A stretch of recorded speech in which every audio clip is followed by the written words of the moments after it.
So good morning, hello everybody.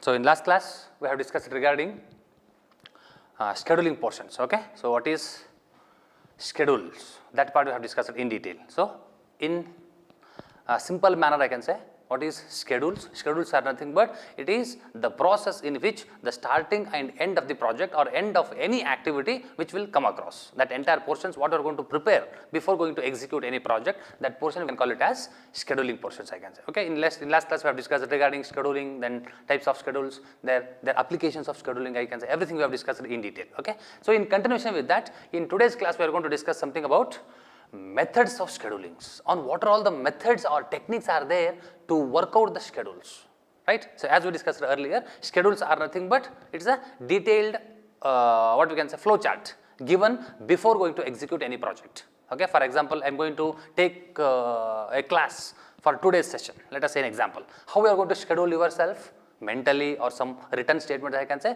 yes, initial 5 minutes I have to do these things, I have to take some attendance.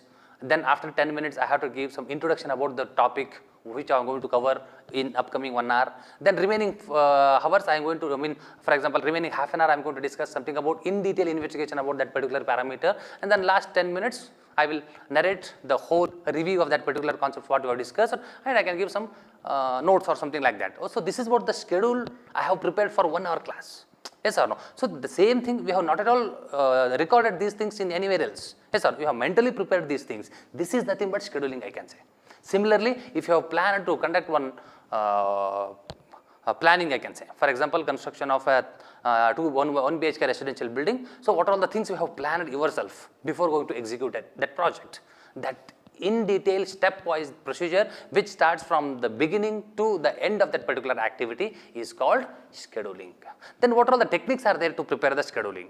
Okay, so basically the methods are classified into 3 categories. In that the first one is the Gantt chart, then second one is the Milestone chart, and the third one is the network analysis.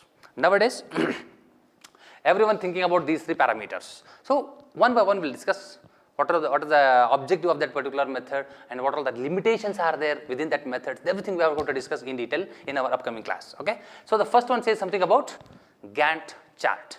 So why the term Gantt chart come into picture? Because the person called Henry Gantt, he is the one who invented this method or this technique I can say, and it's also called as Gantt chart and bar chart. Okay, so the name itself says bar chart. Okay, so Gantt chart and bar chart is nothing but it is the name of that person who invented the technique. Okay, that's called Henry L. Gantt I can say. Okay, so this technique is nothing but, of course, for example, I will take one construction activity itself is an example. So within that construction activity which will in turn involve so many other parameters. For example, first we have to start with site clearance, then we have to do mark outing, then we have to execute earthwork excavation in foundation, then we need to trim out the excess earth, then we need to make that vertical alignment should be truly vertical, then we need to make the base should be horizontal in nature. If any debris matters are get accumulated within that, we have to remove those things, and we need to dump those excavated earth in far away from the site. Yes or no? So after doing earthwork excavation, we need to go ahead with a plain cement concrete, that is PCC I can say, plain cement concrete in bed I can say, or in foundation I can say.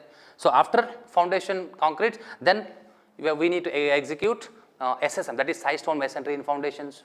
Okay, once the side stone masonries are clear, then we need to go ahead with a DPC, that is plinth or basement portions I can say. After completion of basement, we need to construct superstructure, that is bird brick masonry in superstructure I can say. Okay, once the superstructure is clear, then we need to erect beams, then we need to cast slabs, and above we need to go ahead with a parapet wall. After completion of all these main works, framework I can say, then we have some finishing works called plastering, painting, flooring, ceiling plastering, outside plastering, painting, etc. etc. We can elaborate that entire thing into individual component of that activities will be having that much of role in construction activities I can say.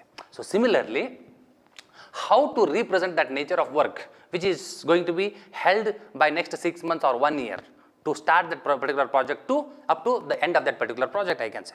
Okay, that type of detailed investigation of that particular activity or project or sub projects I can say, we are going to elaborate in a chart by giving one strips I can say. For example, I will simply draw a technique how the bar charts are going to be happens. Okay, so I am going to divide that entire sheet into different rows as well as different columns, I can say. Depends upon the nature of work. I am going to divide that entire sheet or entire activity into some schedules. Okay, so the first, at first corner we can say the description of the project, I can say. Okay, this is nothing but description of the project. For example, what you can say, earthwork excavation in foundation, then PCC, plain cement concrete in foundation, then we can go ahead with SSM, then we can have BBM, so on. These are all, there are n number of activities are there. Okay, so I am going to concentrate mainly on building related issues here. Okay, similarly we can concentrate the nature of work in terms of organizational related issues, or we can even concentrate with respect to some institutional issues, some industrial oriented works, I can say. Everything we can concentrate in the same manner. The concept remains the same. Here I have taken example of a construction activities. Okay, so for example here I am going to mention the duration, that is January, February, March, so on. Or else we can even prepare it in terms of years, in terms of months, in terms of weeks, in terms of days, in terms of hours also we can take this ordinate. Okay, that is the amount or number of days required to finish that particular task. That is nothing but the second row onward, that is first row durations, I can say. Okay, so for example earthwork excavation, if it requires 1 month, I am going to take here as a month on month basis. If you want to divide the section within weeks, we can divide that into number of weeks, right? We can elaborate it as first week, second week, third week, fourth week, like that. Okay, for example if your earthwork excavation will consume 2 weeks of work, then we need to highlight 2 weeks here. We need to have a bar or a strip of line which introduce or which says something about the nature of activity. Soon after completion of this earthwork excavation, directly I will start with PCC. Okay, on 4th week onwards, I will go ahead with plain cement concrete in foundation, which requires, for example, instead of month, let us say I will take this as weeks. That's better one, I can say. Okay, instead of month, because PCC itself will consume 1 month, it's not practically possible, I can say. Okay, if you want to take this as an example, it must be a mega project, I can say. But you should not supposed to take always a you should not supposed to handle with always a mega project. So I will take simple project which will require in terms of weeks of durations, I can say. So let us say this is first week, second week, third week, fourth week, or 1, 2, 3, 4, so on. In terms of days also we can elaborate the things. Okay, fine. So earthwork excavation will require half a week, I can say, or 3-4 days. Yes. Then PCC, which will require 1.5 weeks to finish the task.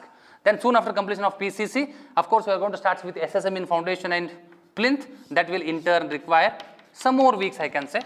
I am going to represent that as one strip with a hatch in nature. Okay. Then after completion of this SSM at 4th week, of course, 4th week onwards, we can start up or we can start with burnt brick masonry in foundation, so on.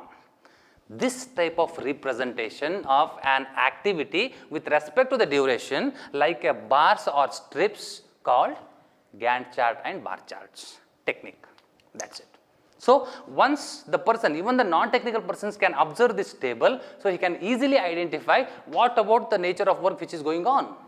Yes or no? See, for example, he can easily quote that, yes, on second week there are some PCC work is going on site. Yes, he can identify easily. Yes or no? It's not necessary that because the table or chart itself is a self-explanatory, I can say. Yes or no? Similarly, we can divide the entire section in terms of days, in terms of hours also we can prepare the things. For example, if you are going to organize a event, one program of your household, I can say. Okay, so within 24 hours, we need to plan the things. Yes, we can start with activities here, that is description of the project. Then we can have duration of the project. Yes, in terms of hours we can say. Okay, so first hour, what are all the things we are going to do? Second hour, what are all the things we are going to do? And at the same time, in this case, if some works are interdependent with each other and some works are, they are not dependent on each other, I can say. Okay, they are dependent or they might be of independent, I can say. So in some cases, for example, BBM, once the SSM is starts, of course, BBM will going to execute. For example, after this BBM, say for example, plastering, and we can have painting. Let us say an example. Okay, plastering and painting. Of course, once the inside plastering is done, external plastering as well as internal painting might be done in simultaneously. Then how are we going to represent? External painting as well as internal plastering, or vice versa, opposite I can say. So this type of represent that indicates even at the 5th or 6th week, internal painting and external plastering may done simultaneously. That type of simultaneous activities also we can execute by using this bar chart or a Gantt chart. Okay, so that is the main advantage of bar chart as well as Gantt chart. So nowadays in every activities we are using this technique. Okay, not only in construction related issues I can say, even in organization, some MBA, some banking sectors, for some industries I can say, some societal oriented organizations, activities, everything can be done by using this technique. So this is the generalized structures flow chart I can say. Okay, so that is Gantt chart.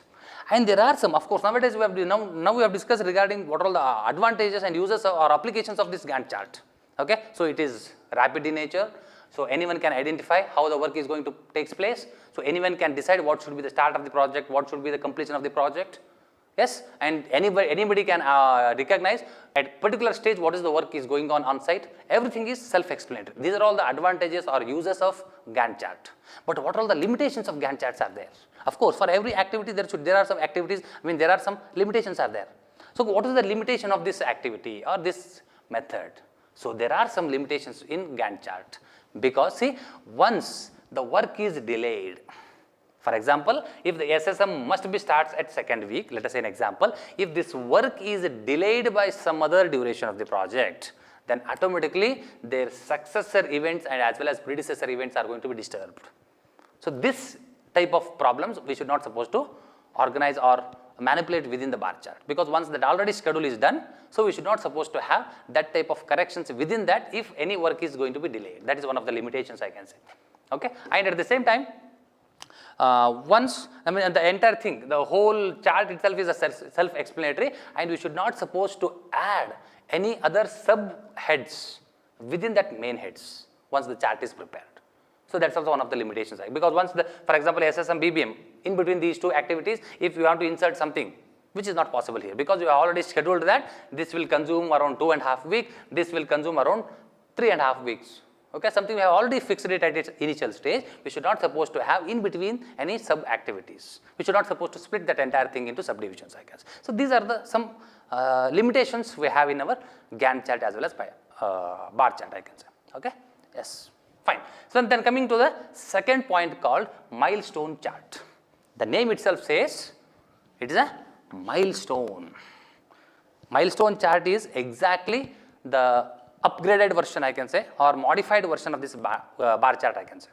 Okay, of course milestone chart is also look like the same thing. Only thing is, in milestone chart we are in turn dividing these main heads or main projects into sub projects.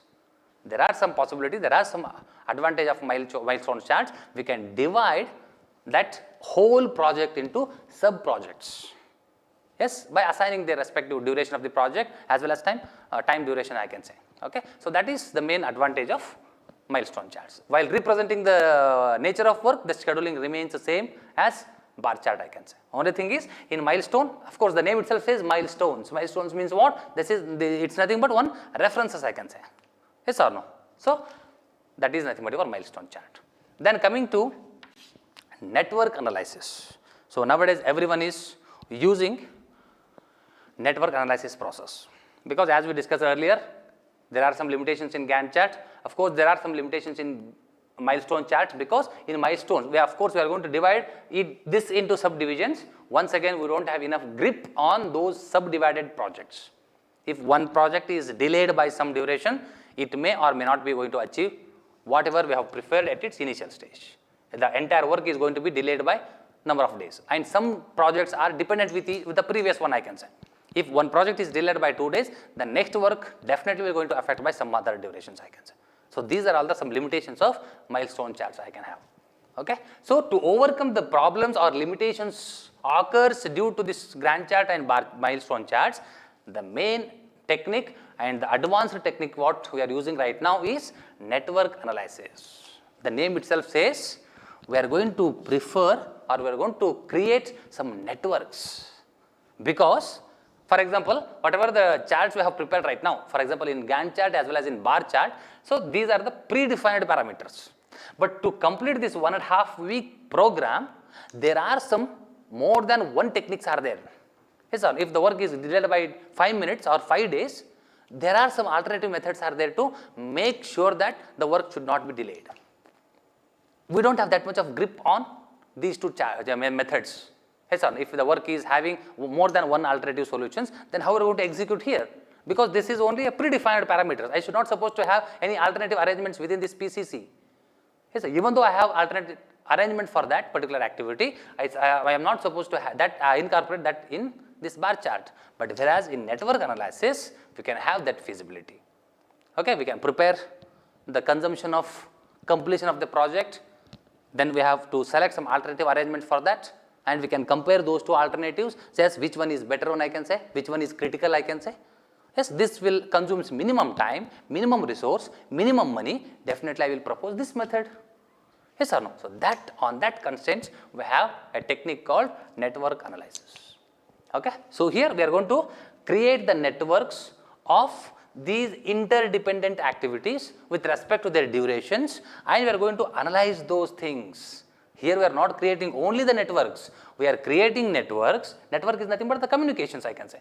Yes, how the first activities depends or connect to second one, how the second is connected to third activities I can say. This is nothing but creating a network, building of network systems I can say. So instead of creating networks, we are in turn analyzing those networks. Analysis is nothing but it's a process, it's a problem solving techniques I can say. Yes or no? So network analysis is nothing but this is a technique, and it's the advanced technique or method which will in turn incorporate the detailed investigation of schedulings, which in turn consists of the projects as well as sub projects and their duration of the projects I can say. Okay. So basically coming to the methods of network analysis, basically the methods are divided into two categories. One is AOA system and second one is AON system. These are also called as diagrams, that is activities on arrows diagram. We can even say this as activities on arrows diagram and activities on node diagrams. Both are holds good, AOA system and AON systems. These are the basic methods of network analysis. How the methods are going to differ with each other, that part we are going to discuss right now. Okay. So see, the concept itself says activities on arrows. Yes, we need to observe arrows and activity here, right? And the second method says something about activities on nodes. The main two features we have incorporated in this system is arrows and nodes. Now we will discuss what is this arrows and what is this nodes, right? So activities, of course we know activity means this is the one which in turn consumes money, time, resources. Okay. Any particular event, activity or task which in turn consumes these parameters, we can call it as activity. Yes. So here we are going to represent that activity on arrows. On arrows means what? For example, yes, this is an arrow which in turn consists of arrow head and arrow tail with a straight line.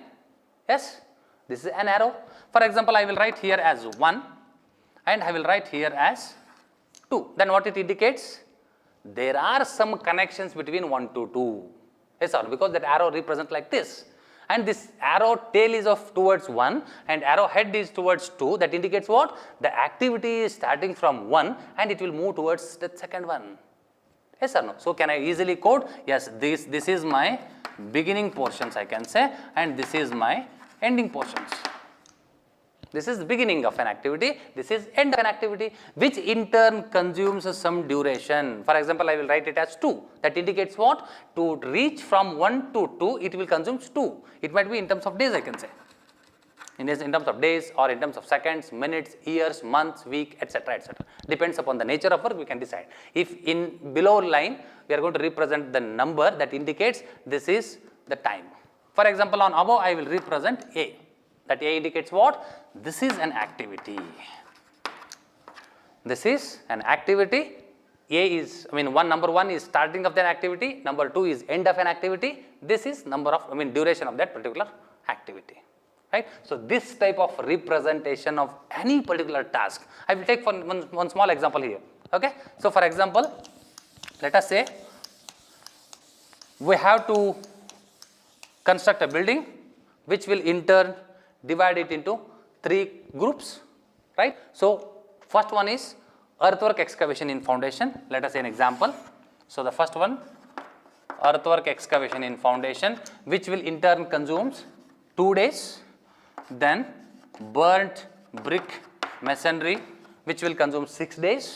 Then afterwards we can have plastering, which consumes 2 days. Let us, I will take only 3 activities, okay? Of course, earthwork excavation in foundation is one activity which will consumes 2 days, right? After earthwork excavation, I am going to start with the BBM, that is burnt brick masonry in foundation, probably I can say, okay? That will take 6 days to finish. Then after BBM, then I need to go ahead with the plastering, or it might be of plain cement concrete. We can take any other activities, I can say, not necessary to only 3, okay? So for example, plastering, that requires 2 days, let us say an example. Then how we are going to interconnect these things? Yes or no? That is by concentrating activities on arrows concept, okay? So earthwork excavation in foundation, can I take it as activity? You can assign it as activity 1, or you can assign it as activity A, okay? Both are holds good, okay? Then second activity, I will represent it as B, right? And the third activity, I will represent it as C, right? So I will start with the first one. So I will take, this is activity A, which consumes 2 days to finish it. For example, I will assign this as number 1, that is the beginning of activity A. Number 2 indicates end of activity A. Of course, end of this activity A itself is the beginning of activity B, I can say. Yes or no? So I will assign S B, which will consumes 6 days. I will assign this as number 3, that indicates what? Soon after completion of this activity A, after 2 days I can say, immediately we can start with activity B. Yes or no? That is burnt brick masonry in foundation, I can say. Okay? So after completion of this B, that is 3, the point 3 is end of activity B, I can say. And point 2 is end of activity A as well as start of activity B. Because once the activity is stop or finish at a particular task, first the next one is going to start. It's nothing but relay systems, I can say. 4 into 100 meter relay. We can take best example. There are 4 runners are moving towards the destination. One will in turn pass the stick to the second one. Soon after giving that stick, the second one will begins. Yes or no? Once the task is completed, of course the next task is going to begin. Similarly, once this activity A is finished, activity B will commence. Once activity B will finish, activity C will commence. Yes, so this type of representation of an activity through arrows, we can call it as activities on arrows. That's it. See, the name itself is quite simple, activities on arrows. In some cases, right, here the nature of work is quite simple. I have taken only 3 activities. In some activities or in some projects, we may come across n number of activities. There are around 50 activities are there. Okay? And moreover, here all activities are going to be starts with a single linear lines, I can say. But in some other situations, we met with such a situation that, for example, just now we have discussed regarding how the painting and plastings are done simultaneously. Similarly, some activities can be done simultaneously. How to represent that type of activity? For example, I will take the same example in different manner, I can say. Okay, so let us say earthwork excavation in foundation, burnt brick masonry in foundation. After burnt brick masonry in foundation, I will start with internal plastering at one end, external plastering at one end, or some flooring at other end. Then how we are going to represent the things? Then the activities are going to be deviate like this. Yes, so after completing activity B, of course C will going to commence as usual. Along with that, we have 2 more activities. One is activity D and one more is activity E. They are done simultaneously. Yes, activity D, probably I can take flooring. Flooring which consumes 4 days. Then after, here I will take painting. Okay, painting which consumes 5 days. So let us say an example. Right? So what it indicates? once 1 to 2 activity A, earthwork excavation is finished, burnt brick masonry in foundation or superstructure is going to be takes place. Once this task is completed, these 3 activities are done simultaneously. Before, of course, once this B is not completed, these 3 activities will not going to be happen. Once this B is completed, yes, these 3 may starts immediately. This similarly we can take n number of activities. Okay. So for example, I will take one more example. Let us say there are too many parameters are there, right, or too many activities are there, right. Then how to represent that type of activity? For example, I will take number 1 here.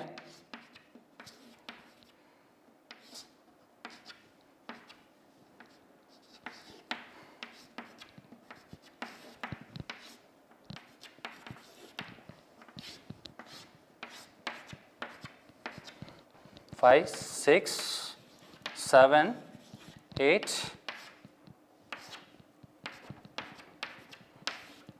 9 and finally 10. We have some network system something like this. What it indicates? There is some activity A, it might be of any kind I can say, okay, which will in turn consumes 2 days or n number of days I can say. Then this is called activity B, which consumes 4 days, activity C 3 days, activity D 6 days, then E, F, G, H, I, J and finally K, let us say. Okay. These activities will in turn consume some durations. It might be of any numbers I can say, 4 days, 8 days, 10 days, 12 days, so on. Okay. So this is your start of the project. It might be of any kind I can say. Okay. So activity A, for example, earthwork excavation in foundation requires 2 days. After completion of earthwork excavation, there are 3 activities are done simultaneously. One is B, anti-termite proofing, then C, removing debris matters, then D, making that entire vertical trenches into truly vertical and horizontal into truly horizontal. These 3 can be done simultaneously I can say. Okay. Then once these 3 complete, of course, activities are completed, soon after completion of the B, once again I have G. G is some other nature of work which is directly depends on B. Yes or no? Similarly, F depends on C, E depends on D. Once we have these 3 activities, then of course they are going to end up with 6, 7 and 8 nodes, right. So soon after this completion of these 3, once again they are going to merge towards the portion 9, which in turn divides H, I, J as 3 more activities. Yes or no? So once this task is completed, of course the last one K, it might be a finishing, it might be handovering the project to the client, something like that. Okay, that is end of the project. This is the beginning of the project, this is end of the project, and we are representing these activities by using active arrows. This type of representation is called activities on arrows. Now we will discuss something about activities on nodes. How the activities on nodes are going to vary right now. Okay, that part we are going to discuss in detail. Right? So the second object says something about activities on nodes. Here we need to concentrate the things called node. What is this? What is the exact definition of this node? The name itself says first one is an arrow. Arrow is nothing but, yes, this is an arrow. What about node now? Node is nothing but it's a particularly an activity which represents like a box or which represent like a circle. In some other cases, even some other shapes also they will prefer, okay, for representation of a node. But frankly speaking, in general usage I can say, so these activities are always, these activities are always represented by using a circle or box called nodes. They are nothing but the nodal points I can say. Okay. Then how the activities on nodes will going to vary, that part we are going to discuss now. Okay. So here the concept remains the same, right. Activities on nodes are nothing but, in activities on arrow we are going to represent the activity and the predecessor activity as well as successor activities through the connections of those 2 activities by using an arrow, okay, which will in turn consume some durations. Okay, that is activities on arrows. Then what is meant by activities on nodes? The concept remains the same. For example, this is number 1, right. Then I will represent this is 2 simultaneously we can have 3, similarly 4, 5, 6, 7, 8. Then soon after completion of this, I will take all these things at one stage, number 9. So what is the major difference we have experienced here? In previous problem, we have represented these activities or connections between these two activities in terms of an arrows. But here we are going to concentrate more on the nodes. Yes or no? Here this is your first activity. Yes or no? This is not the starting point again. This is starting point, ending point. No. In activities on arrow, yes, this is starting point of an activity. This is end point of an activity. This whole process is called move in, progress, process of an activity A, which consumes some durations, I can say. Whereas coming to the nodes, we are going to concentrate more on this node 1. Node 1 indicates what? For example, earthwork excavation in foundation, EEF, that is earthwork excavation in foundation, that is node 1. That is, that whole node is our whole circle. For example, you can represent this in terms of circle. Okay. Why we are going to use usually boxes means so that we can easily differentiate the methods. Circle indicates. In arrows, we will use circles. Okay. Whereas in activities on nodes, we will prefer the boxes. That is the major difference between how we are going to separate those things. Okay. For better understanding, it is better to use the box instead of circle, so that we will get the concepts in a easier manner. Okay. So here this is node 1, which indicates earthwork excavation in foundation, which will in turn consume some durations. Okay. Within that we need to mention duration, for example, which requires, for example, 2, that indicates what? This earthwork excavation, which will consume 2 days. Then the second one is your BBM, I can say, bird brick masonry in foundation, that is second duration. I need to mention here itself what should be the number of duration it will consume. Okay. Soon after completion of this D, I mean that is second activity, third activity will run, fourth will run, fifth will run simultaneously. These are interdependents. Yes or no? Once the activity, I mean the 3, 4, 5 are done, simultaneously we can start with 6, 7 and 8. Once these work is done, then they are interdependent with each other. Soon after completion of all these things, number 9 will going to execute. Yes or no? Within that we can mention the durations. Yes or no? Even though there are some activities which are dummy in nature. We will call it as usually in elements of activities, I can say. Okay, what is this dummy activities? That is, and then what is the tail activities or tail events, then head events, then predecessor events, successor events. So these are all the different elements of an activity or element of a network analysis we have come across. Okay, so those are nothing but the simple definitions we can experience. Okay, so activity we have discussed, right? Then we have some activities as well as some events. So they are nothing but the different orientation of the network analysis systems, I can say. Okay, so here the nodes are going to play a major role. There arrow will going to play a major role. So this is regarding activities on arrows and activities on nodes. Thank you.